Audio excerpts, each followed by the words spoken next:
This particular armorial saucer is a piece which is owned by Maroof.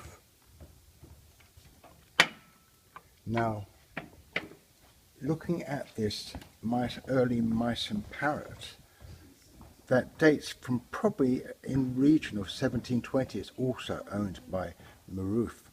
What is very interesting is that it's been up more than once. In fact, I think it's been up maybe 3 times, and I think the first time it came up it had an estimate of 18 to 25,000, and now it's down to 10,000. Whether this means that the piece will sell or won't sell, or indeed actually fetches substantially more, we will have to wait till Wednesday to find out.